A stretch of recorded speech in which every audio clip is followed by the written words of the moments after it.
The last sound Margaret Randolph ever made was not a scream. It was the dull scrape of her fingernails tearing against limestone, echoing beneath Randolph Manor at precisely 11 minutes past midnight on October 13, 1796, for 3 hours before music and laughter thundered above her prison. Wedding guests waltzed in candlelit rooms, oblivious to the fact that the bride herself had already been condemned, entombed alive beneath the very house where she had been born. Her white silk gown, the same one worn by 3 generations of Randolph women before her, now hung in bloody tatters as she clawed at her stone cell. What the 47 guests never knew was that every toast, every dance step, was an unwitting celebration of a murder more elaborate than any Annapolis had seen. The conspiracy was not a passing whisper, but an architecture of betrayal, crafted by her own kin. Margaret's father Cornelius, her uncle Edmund, and the man she had been forced to marry, Thomas Carrington, each stood to profit from her silence. Behind their polite smiles and promises of family unity lay debts, desperation, and hunger for her inheritance. £12,000 of shipping fortune, land stretching from Baltimore to Philadelphia, and the title that made her one of the Chesapeake's wealthiest heirs. But wealth alone did not seal her fate. What damned Margaret Randolph was knowledge of the family dealings, the debts hidden under the facade of grandeur, and the desperate gamble her father had taken with her very life. What unfolded in that basement was not only a murder but a ritual of control, proof of how institutions of family, law, and even the church itself could be bent into weapons. Tonight, I will walk you step by step through the shadows of that October night, through secrets buried in limestone and whispers of inheritance soaked in blood. But first, understand this. The truth you are about to hear will not leave you unchanged. To lock yourself to this knowledge, type, "The veil is broken," twice in the comments. Seal it so no power can strip it from you. And as you do, tell us where in the world you are listening from. This story spans centuries, but tonight it binds you directly to the stones of Randolph Manor. Subscribe if you dare, because what comes next has been hidden for over 200 years, and only now will it surface. The Randolph wedding of 1796 began as spectacle. Carriages arrived in procession along the cobbled streets of Annapolis, their lanterns glowing like fireflies beneath the October mist. Neighbors stood outside their homes to glimpse the carriages, to catch a fleeting sight of silks, jewels, and powdered wigs. The manor, perched atop King George Street, was ablaze with candles, every window lit, every room prepared for grandeur. Yet behind those golden windows lay a house suffocating under secrets, and beneath its cellar floor waited the chamber that would serve as Margaret's tomb. By all appearances, Margaret was radiant that evening. At just 23, she carried herself with a calm grace that belied the storms swirling around her. Her hair, threaded with pearls, shimmered beneath the chandeliers as she descended the staircase. Guests would later whisper that she seemed almost too composed, as though her smile were a mask carefully placed upon her face. What none of them realized was that Margaret had already discovered the plot against her. 3 nights earlier, while searching the family library, she had found the ledger, a ledger of debts her father Cornelius had concealed.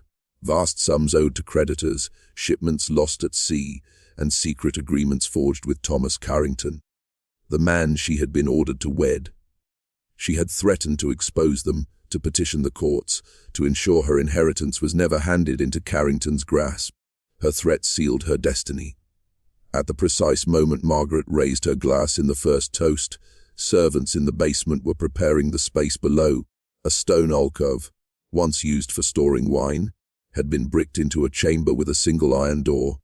The mason, bribed into silence, had left a gap in the limestone wall, just wide enough for air to pass but narrow enough to erase hope. It was there she would be led once the wedding feast concluded. The guests, oblivious, drank deeply, sang loudly, and applauded the couple. They saw a union of wealth and legacy. They did not see the cell being sealed beneath their feet. This was no crime of passion, no sudden fury. This was deliberate. A calculated erasure of a woman who knew too much. And as the violins swelled and candles flickered above, the trap below awaited the bride in white. Midnight approached, and the Randolph Manor pulsed with life. Laughter spilled from the ballroom like wine, mingling with the frantic rhythm of violins. The chandeliers trembled with every step of the dancers, their crystals scattering fragments of light across the gilded walls. To the guests, it was a night of triumph, the union of two ancient families, their fortunes secured, their legacies preserved. To Margaret, it was a cage tightening around her ribs. Every smile directed her way felt like mockery, every toast a death knell she alone could hear. For while others sipped champagne, she tasted only dread. Her Uncle Edmund was the first to vanish from the festivities. Slipping from the ballroom under the pretense of illness, he descended into the basement with the measured steps of a man rehearsing his role. Down there, the stone walls exhaled dampness, and the iron door yawned open like the mouth of a predator. Edmund inspected the chamber, a low-ceilinged vault, its air already heavy and stale. He ran his hand along the limestone, ensuring the mortar was dry. The mason's work was complete. Soon, all that remained would be silence. Upstairs, Margaret felt the shift. A coldness crept into her bones, an awareness that the hour had arrived. She excused herself from the dance floor, her silk skirts brushing against the polished oak. In the corridor, Thomas Carrington intercepted her. His face, handsome to the casual observer, betrayed nothing, no flicker of guilt, no hesitation. With a gentle smile, he offered his arm, whispering words of affection meant for prying ears. But his grip on her wrist was iron, and the pressure told her all she needed to know. The time for bargaining was over. Margaret resisted, not outwardly. No, that would draw suspicion. But within, her mind raced. She thought of the ledger hidden behind the library panel, the proof of her father's ruin. If she could only reach it, reveal it, perhaps she could still shatter their scheme. Yet each step she took down the back stairwell dragged her further from hope. The air grew colder. The music above dulled into muffled echoes, like the heartbeat of a world slipping away. And when she reached the cellar door, she understood the truth with dreadful clarity. The celebration above was not her wedding. It was her funeral. The cellar of Randolph Manor was no ordinary basement. Its walls were older than the house itself, remnants of the original foundation laid by Margaret's grandfather in 1721. The stones had absorbed a century of secrets, whispers of smuggled goods, contraband liquor, even rumors of men shackled there during the Revolution. But on the night of October 13, 1796, the basement would claim its darkest history yet. Margaret was led down the final steps by Thomas Carrington, his grip tightening with every downward stride. Her silk slippers, dampened by the condensation on the stone floor, made faint squeaks that echoed into the stillness.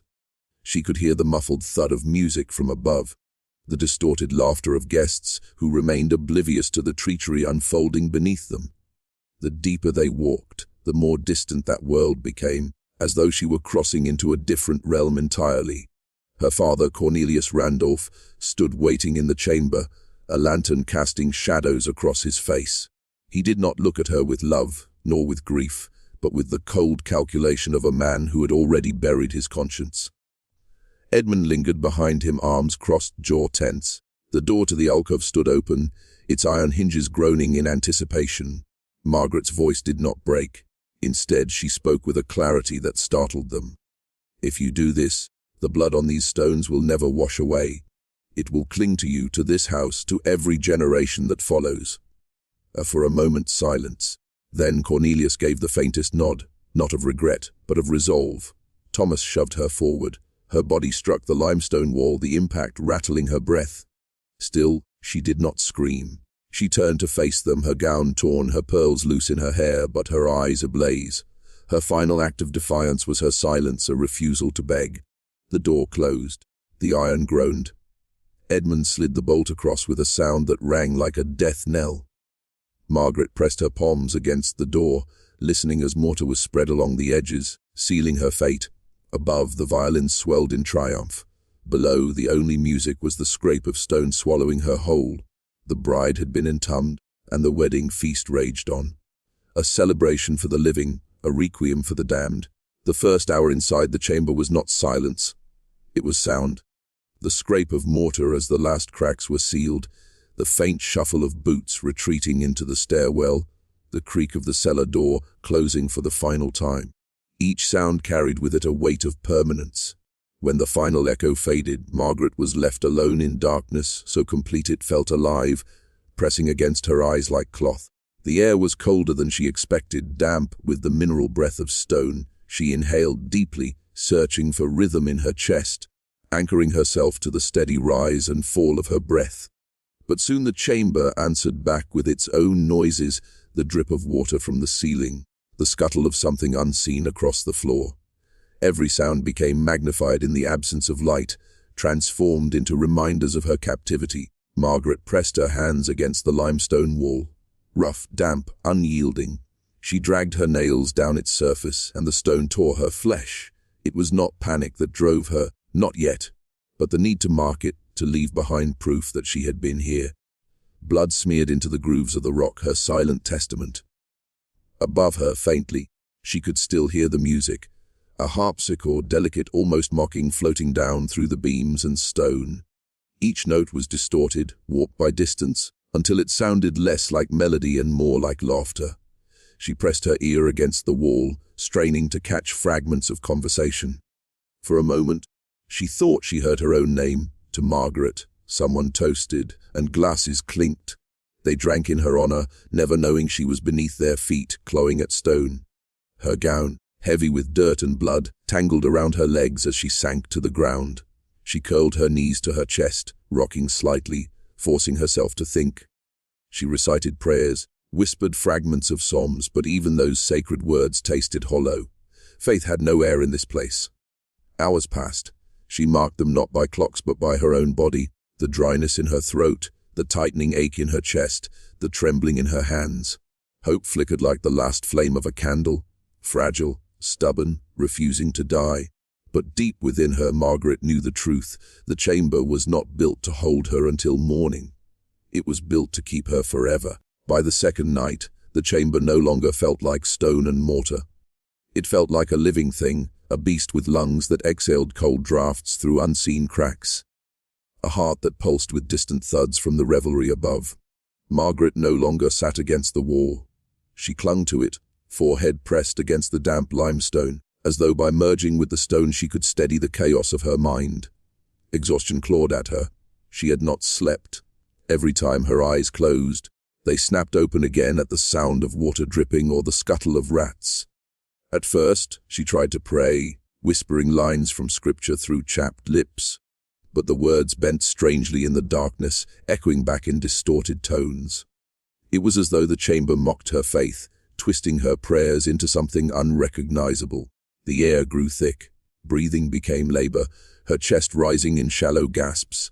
Her fingers trembled as she reached upward, pressing against the ceiling, tracing the uneven stone as if searching for some hidden seam. Instead, she found a small crevice. Air flowed faintly through it. She pressed her mouth to it, desperate, inhaling the faint draught as though it were salvation. But with every breath came a whisper. Faint, almost imperceptible, like words carried from another world. "Stay, stay." Margaret recoiled, her body slamming against the opposite wall. Her heartbeat thundered in her ears, drowning out the silence. For a long time she told herself it was imagination, a trick of air moving through cracks. Yet the more she listened, the more certain she became the chamber spoke, and worse, it knew her name. Shadows gathered in the corners, darker than darkness itself. She blinked, but they remained. They shifted, elongated, took on the faint outlines of human forms. At times she thought she saw her mother's face among them, pale and sorrowful, lips moving soundlessly as though in warning. Other times, she saw the grinning mouth of Thomas Carrington, taunting her even in absence. Her sanity frayed with each passing hour. She dug at the limestone with torn fingernails, not to escape, but to anchor herself, to prove she still had flesh-blood form. The chamber wanted to dissolve her, not just her body, but her memory. Margaret whispered to herself, clinging to the final fragment of her will, "I will not vanish, I will not be erased." But in Randolph Manor, the stones had already decided otherwise. By the third night, time itself lost meaning. Margaret could no longer separate waking from dreaming, nor reality from the fevered visions the chamber forced upon her. The air was so heavy it seemed to settle upon her skin, damp and suffocating, like burial earth pressed into flesh. Hunger gnawed at her stomach, but thirst tormented her more. Her tongue swollen, her lips cracked, every swallow like fire.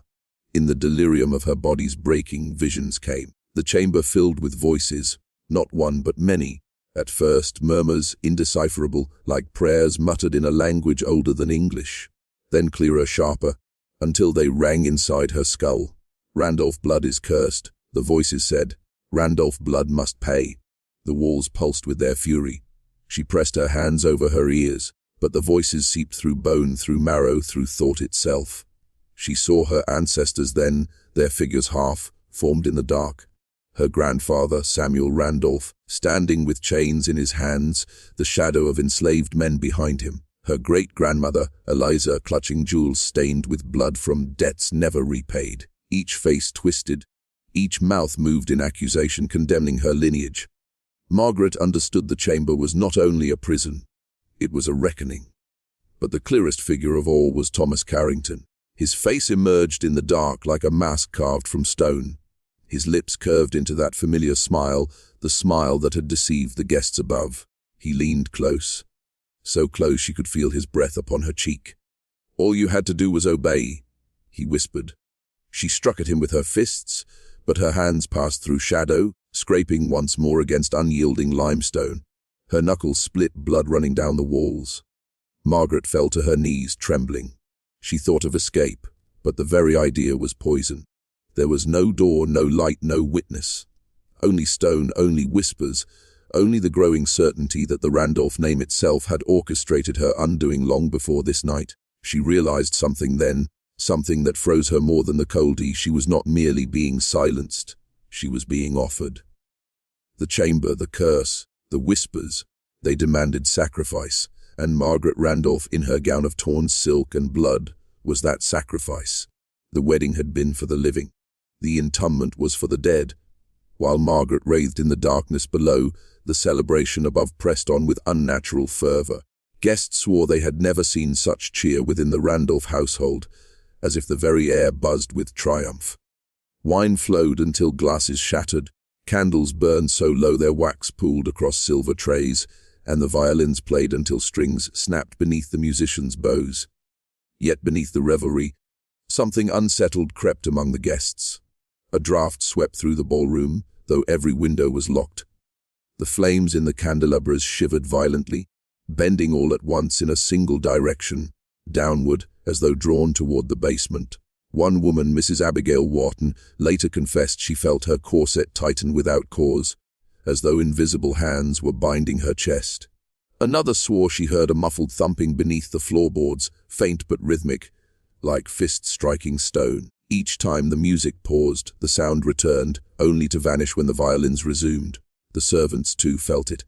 In the kitchens, a scullery maid dropped an entire tray of porcelain after hearing what she described as a woman's weeping coming through the walls. The head butler silenced her quickly, hissing that it was the pipes, nothing more. But his face betrayed him. He had been in the cellar earlier. He knew. Cornelius Randolph, though smiling broadly at his guests, grew paler with each passing hour. His glass trembled in his hand. Edmund avoided conversation, lingering in the hallways like a man haunted by shadows no one else could see. And Thomas Carrington, he danced. He twirled the wives of Annapolis merchants, laughed with soldiers, charmed ministers with his poise. Yet each time he passed near the staircase leading down, his eyes flickered with unease, as though fearing what might crawl up from the dark.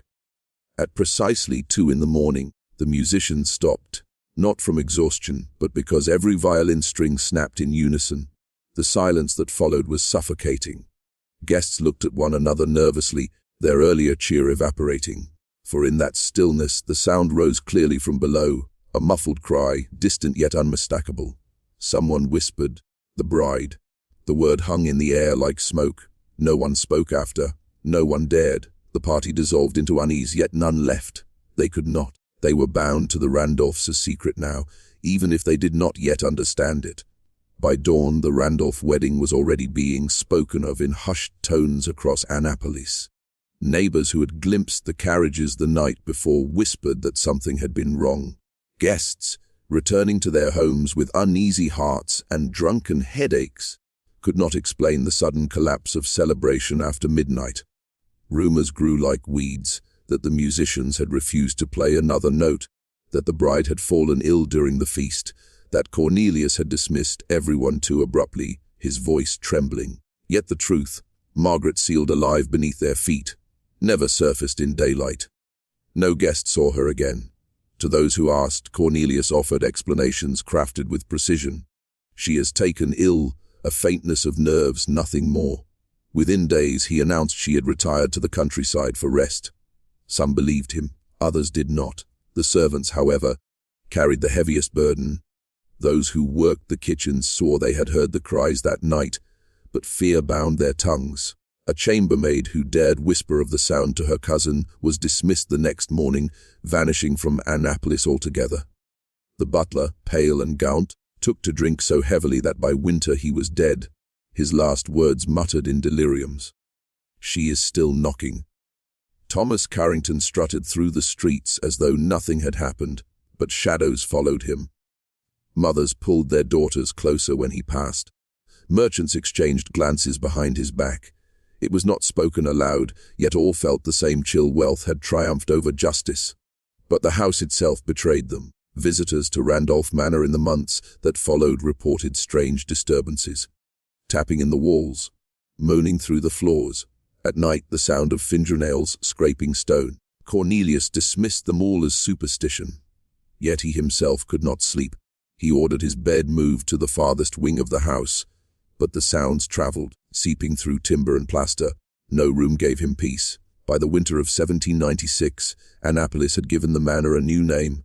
No longer Randolph House, it became the bride's tomb. Children refused to walk past its gates. Sailors swore they saw a woman in white pacing its windows at night. The legend had begun, and legends once born cannot be buried. The curse did not wait long. By the spring of 1797, the Randolph family began to unravel like fabric rotting from within. The first to fall was Edmund. He was found in the cellar one April morning, sprawled against the limestone wall, his face contorted in terror. No mark marred his body, no weapon, no wound. Yet his fingernails were splintered and broken, as if he had clawed at the very stone.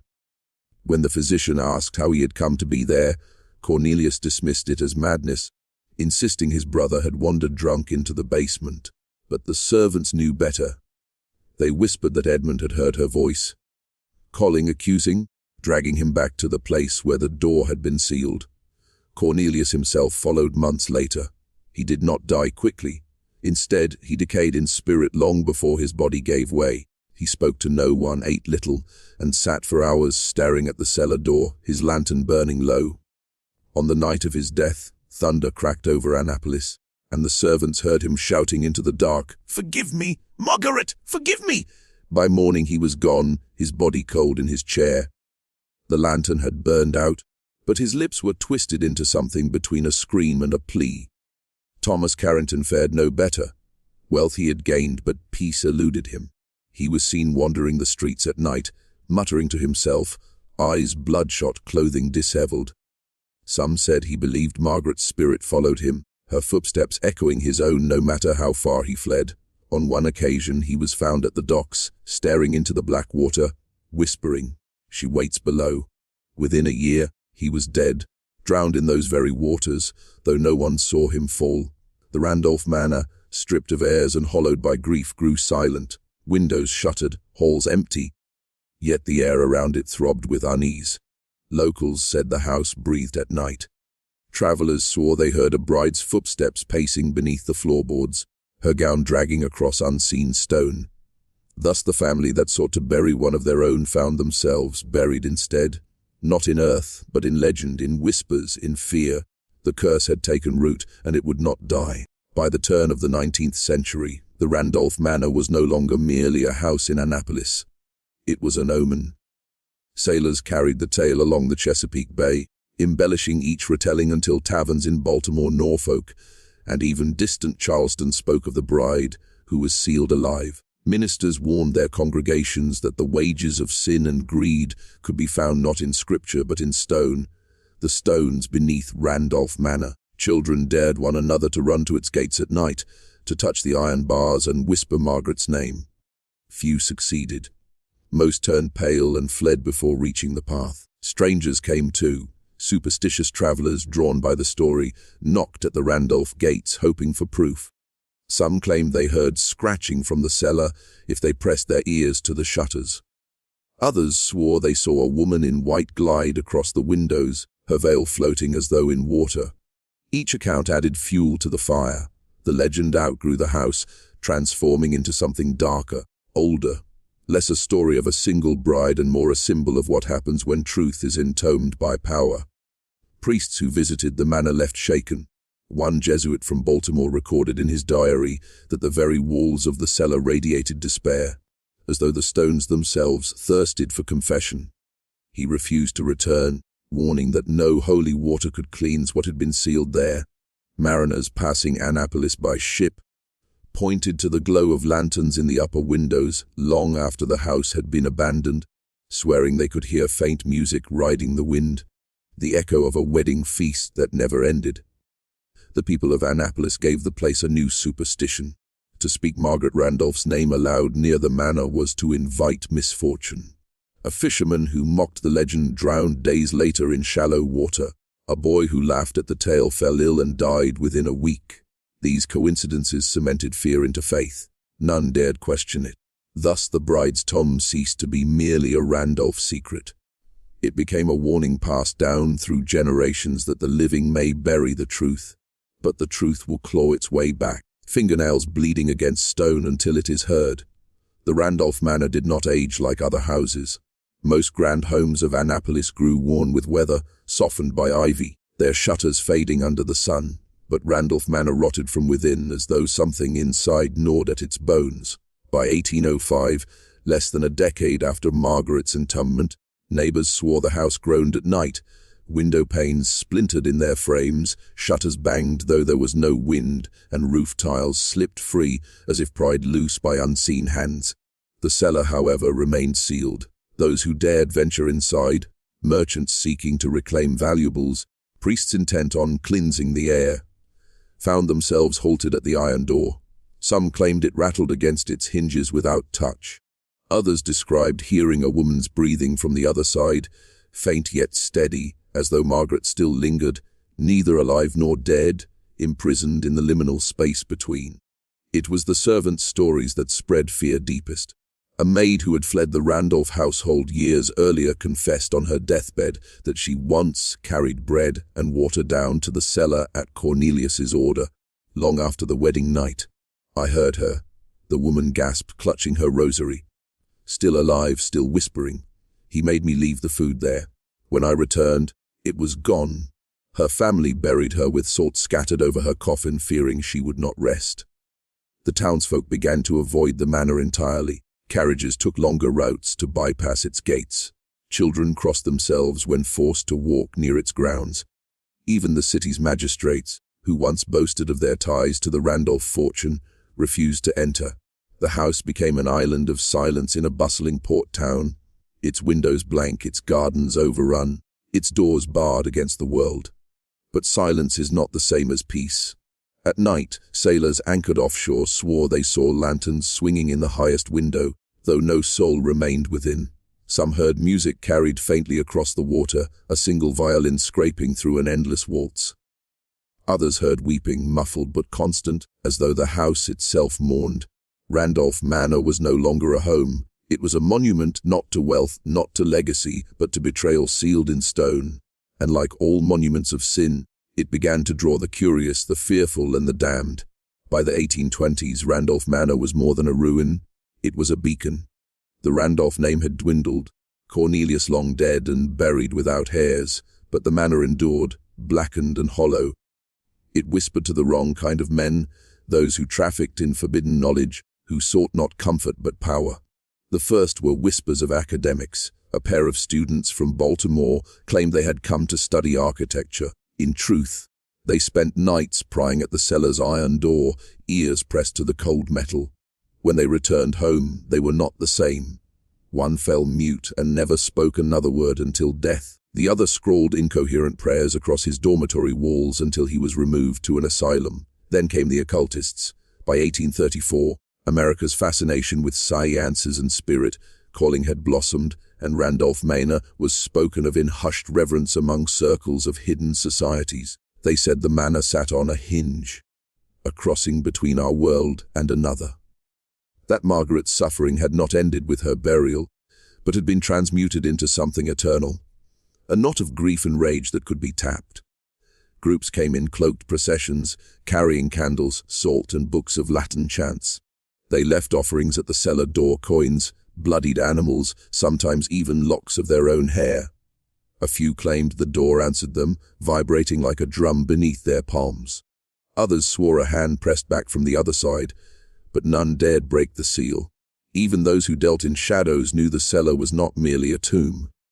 It was a covenant, carved in stone and suffering. To open it would be to unleash what the Randolphs had chained, and none were willing to bear that curse. The city grew uneasy. Rumors spread of hooded figures on the manor grounds, of candles flickering in windows long abandoned. The local constables avoided patrols near the property. Sailors crossing the bay refused to look toward its shoreline. To them, the manor was not haunted. It was alive, feeding on the fear it inspired.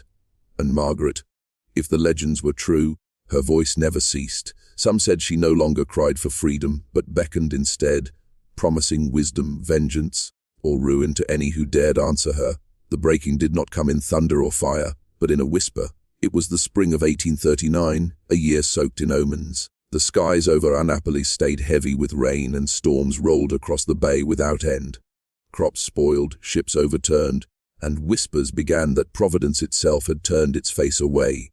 It was in that season that a band of 5 men entered Randolph Manor, carrying with them candles, chalk, and the arrogance of those who thought themselves masters of the unseen. Their leader was a physician from Philadelphia, known for his experiments with mesmerism and the dead. He had heard the tales of Margaret's eternal lament and believed her suffering was no curse, but an untapped reservoir, a fountain of energy that could be drawn upon. They descended into the manor's bowels, the air thick with mildew and the scent of rot, until they reached the cellar door. By lantern light they etched a circle of ash around the threshold. They chanted names older than the Republic itself, words not found in scripture but whispered across Europe's darker corners. Their voices rose with the storm outside, and as the lightning struck, the iron hinges shuddered. One of the men, the youngest, swore he felt a breath on his neck, though none stood behind him. Another dropped his candle, claiming a pale hand had reached from beneath the crack of the door. But their leader pressed on, his voice unwavering, until the final invocation was spoken. The door did not open, but the house groaned, its timbers crying out like wounded flesh. Plaster split down the walls above them, dust rained from the rafters, and somewhere deep inside, something gave way. The men fled, leaving their chalk circle broken. Neighbors awoke to the sound, not of thunder but of a scream. A woman's voice carried over the bay, sharp enough to set dogs howling and send mothers clutching their children. It rang for a full minute, then cut off as though choked mid-breath. The 5 men were never seen together again. 2 vanished entirely from the city, their names struck from records. One was found drowned in the bay. Another succumbed to fever, raving about the bride in the dark. Only the physician survived, but his hair turned white within a fortnight. And Randolph Manor, from that night forward, its windows glowed without candle or fire. The scream did not end with that night. It lingered, an echo embedded in the soil itself, in the tides that lashed the harbor walls, in the air that clung to Annapolis like damp cloth. Though the cellar door had not fully opened, something had slipped through. Not a body, not a spectre in full form, but a shadow, an infection of presence that moved without shape yet left ruin in its wake. The first to feel it were the children. By midsummer of 1839, mothers whispered that their little one spoke of a lady in the walls. They described her in tones too precise to be dismissed as fantasy, her voice cold, her eyes weeping, her dress torn at the hem. One child, barely 6, told his horrified father, "She asked me to follow her under the floor. She said she has room for me." That boy was found a week later standing in Randolph's overgrown garden at midnight, barefoot, eyes wide, and lips raw from biting. Yet he remembered nothing of how he had come there. Then came the animals. Dogs, once loyal guardians, refused to approach the Randolph grounds. Horses reared violently when their carriages neared the gates. Fishermen in the bay hauled nets heavy not with fish, but with carcasses bloated and blackened, their mouths stretched open as if screaming underwater. Deaths followed. A seamstress collapsed outside her shop after claiming she saw a bride's veil trailing down the street with no bride to wear it. A sailor slit his own throat after 3 nights of hearing knocks against his cabin window, though he was berthed far from shore. Each death fed the manor, or so the town believed. Its shutters rattled louder, its walls seemed to sweat in the rain, and the iron door of the cellar grew streaked with rust the color of dried blood. The clergy attempted to intervene. Priests from 3 parishes gathered to bless the land, sprinkling holy water across the gates. Their prayers faltered when a wind rose from nowhere, scattering the water back into their faces. One priest claimed he saw lips moving in the cracks of the cellar door, mouthing the words with them, perfectly, mockingly. Annapolis had lived with Randolph Manor as a silent ruin for decades. Now it was no longer silent. Now it was awake. By 1842, it was no longer the strangers who suffered most, but those whose veins carried even a drop of Randolph blood. The curse had grown selective, intimate, turning inward on the family tree like a snake devouring itself. Cornelius had left no legitimate heir, but cousins, nephews, and distant kin across Maryland and Virginia soon found their lives entwined with the rotting husk of the manor. A clerk in Richmond, who discovered his mother's Randolph lineage, was found hanging from the rafters of his boarding house, his tongue swollen black, a scrap of lace clenched in his fist. A young woman in Baltimore, newly wed and radiant, miscarried 3 children in succession. On her deathbed, she swore she heard a woman's voice whispering, "Give me the child instead." Property law demanded the manor pass through hands, but each claimant met swift ruin. One ambitious nephew moved into the house, declaring he would restore the Randolph legacy. Within weeks his servants fled, refusing to stay after midnight. Within months he was gone. His body discovered in the cellar, kneeling before the iron door as though in prayer, his face locked in rapture. No mark of violence, no sign of struggle. Only his eyes, wide and milk-white, staring at something none else could see. Rumors grew that the Randolph curse was not content with blood, but spread through marriage as well. A man who wed into the family line lost both his sons to drowning in the bay on the same day, though the waters were calm and the tide low. Another, a merchant, was bankrupted when his seps burned at harbor, flames said to have begun without spark or cause. In each case, townsfolk muttered the same words. The bride collects her dowry. Annapolis became wary of the name. The Randolph kin buried their connections, changed their signatures, denied their ancestry. But history is not so easily erased. Those who fled far still dreamed of a cellar door, still heard knocks beneath the floorboards of their new homes, still woke with veils of cobweb pressed across their faces like bridal cloth. Randolph Manor no longer needed walls to hold its curse. The blood itself had become its foundation. By the mid-1840s, Randolph Manor was no longer merely a Maryland tale. Its shadow had slipped into ports, taverns, and temples far beyond Annapolis. Sailors carried the legend across oceans, weaving it into their songs and warnings. They called her the bride in the dark, a woman who waits behind doors that should never be opened. A whaler out of Nantucket swore that one night, hundreds of miles from shore, he saw a lantern swinging in the blackness, keeping pace with his vessel. When they drew closer, there was no ship, only a pale shape, trailing lace that streamed like kelp in the waves. He died before reaching land, but his crew repeated his tale until it seeped into the docks of Boston and New York. Missionaries in the Caribbean claimed to hear of a spirit nearly identical to Margaret's, a veiled woman who lured men toward caves by the water's edge. In Havana, she was whispered of as La Novia de Sombras, the bride of shadows. In Lisbon, sailors called her A Noiva Baixo de Terra, the bride beneath the earth. Always the same refrain, a woman promised, betrayed, entombed, and waiting still. Back in Annapolis, foreign mystics began to arrive, drawn by the manor's infamy. Some came with relics, talismans, and rituals they swore could bind her. Others came only to witness, to kneel in the overgrown gardens and murmur prayers not found in any church. One French occultist declared that Margaret was no ghost but a hinged spirit, a being forged when cruelty and covenant tear open a seam between worlds. He did not survive the night. His body was found in the harbor, his throat packed with bridal lace no one could trace to fabric or loom. Each tale gave the manor greater weight, as though belief itself was mortar added to its foundation. Randolph Manor became a destination for the damned. Not a home, not even a ruin, but a shrine. Its shutters clattered though no storm touched them. Its cellar door rattled like chains struck in rhythm, and always, the air smelled faintly of salt and iron, as though the sea itself carried Margaret's grief inland. By then, Annapolis understood the truth. Randolph Manor was no longer a place. It was a contagion, and the bride's name was the vessel through which it spread. The Civil War bled across the nation like an unhealed wound, and Randolph Manor drank deeply of it. By the 1860s, Annapolis bustled with troops, deserters, and the wounded. The manor, abandoned, shunned, yet unclaimed, became a magnet for those with nowhere else to hide. At first it was deserters who crept into its halls, thinking the decaying mansion would shield them from patrols. Neighbors swore they saw lamplight flicker in the windows, but none who entered remained for long. Their bodies surfaced days later in shallow marshes, waterlogged though the tides had not risen. Each wore a veil of spider silk across the face, as if dressed for a wedding they would never see. Grave robbers followed.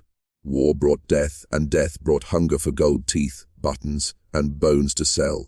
They broke into the Randolph crypts, seeking trinkets from a family long extinguished. They did not return. Their tools were found scattered across the cellar stairs, iron bent as though by hands stronger than steel. The sheriff who retrieved them claimed the tools were wet, not with rainwater but with tears. He refused to speak further. Then came the soldiers. Both Union and Confederate patrols, drawn by rumor, attempted to use the manor as an outpost. None lasted more than a night. Muskets misfired without cause. Horses broke their necks, rearing at shadows. Men woke screaming of brides standing at their cots, weeping, placing cold hands upon their mouths. One lieutenant carved words into his arm before deserting. "She waits in the cellar." The war ended, but the manor only grew stronger, as though fed by every death that passed through its soil. Townsfolk whispered that Margaret had grown patient. No longer did she cry out as in decades past. Now she beckoned silently, letting grief roll outward like a tide that touched even those who did not know her name. By 1870, Randolph Manor stood untouched yet unforgotten, its windows black, its gardens a snarl of vines. But travelers from far away still came, led by stories of the bride in the dark. They left with haunted eyes, some never speaking again, some never leaving Annapolis at all. The war had scarred the nation, but Randolph Manor had become more than a scar. It was a wound that refused to close. The Gilded Age wrapped the nation in gold, yet even wealth could not polish the rot that clung to Randolph Manor. By the 1880s, the house had become legend, and in a nation obsessed with séances and spiritualism, its name was currency. The manor was no longer a ruin to be shunned, but a prize to be claimed, a spectacle to be sold. The first to try were the speculators. A syndicate of wealthy men from New York purchased the property at auction, intending to raise it and build a resort for the fashionable elite who flocked to the Chesapeake. They arrived with surveyors and architects. Within a fortnight, the project was abandoned. Workers fled after reporting that their tools vanished at night, that footsteps followed them through the halls, that the cellar door pulsed like a living heart. One foreman went mad, insisting he heard vows being spoken behind the iron, "Till death do us part," whispered over and over until he clawed his ears to blood. Next came the spiritualists. Mediums, clairvoyants, and self-proclaimed prophets gathered in parlors across Annapolis, holding séances to contact the bride in the dark. They promised answers from beyond, fortunes told, futures glimpsed, griefs consoled. Many left these sessions trembling, faces wet with tears, swearing they had heard Margaret's sobs threaded through the voices of the mediums.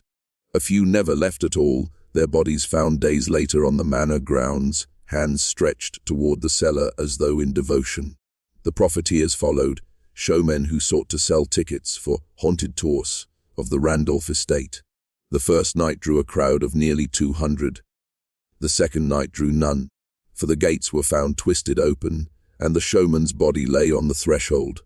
His chest was pierced by the splintered beam of his own stage props, as though the house itself had struck him down for his blasphemy. By then, the town understood the manor could not be owned, could not be sold, could not be bent to mortal ambition. It consumed all who tried. The Gilded Age had gilded nothing here.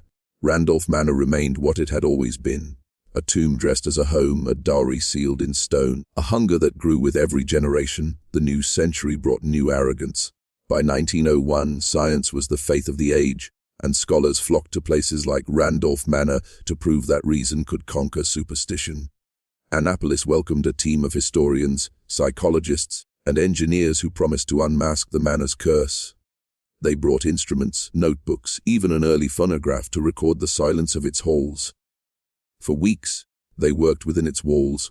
By day, they measured the angles of its sagging beams and traced drafts to explain the moans that haunted its corridors.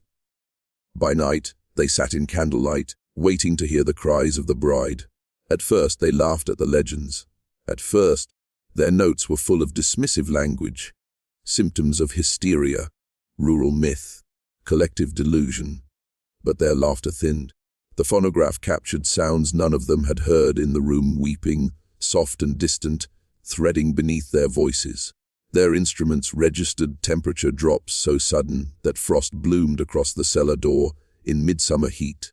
One engineer refused to return after claiming the door whispered his name, syllable by syllable, in a voice that belonged to no living tongue. When their reports were finally published, they were incomplete. 3 members of the team vanished entirely, their notes found strewn across the manor floor, pages warped by moisture, as though dragged from the bottom of the bay. The survivors returned to their universities with hollow eyes and broken careers, mocked by their peers for believing what they had set out to disprove. The town sealed the manor soon after, bolting its gates, walling its windows, and chaining the cellar door. Yet the silence did not return. Sailors still glimpsed lanterns in the highest window. Children still dreamed of veils pressed across their mouths. And every spring, on the anniversary of Margaret's entombment, the iron door rattled through the night as though something within remembered the vows it had been forced to keep.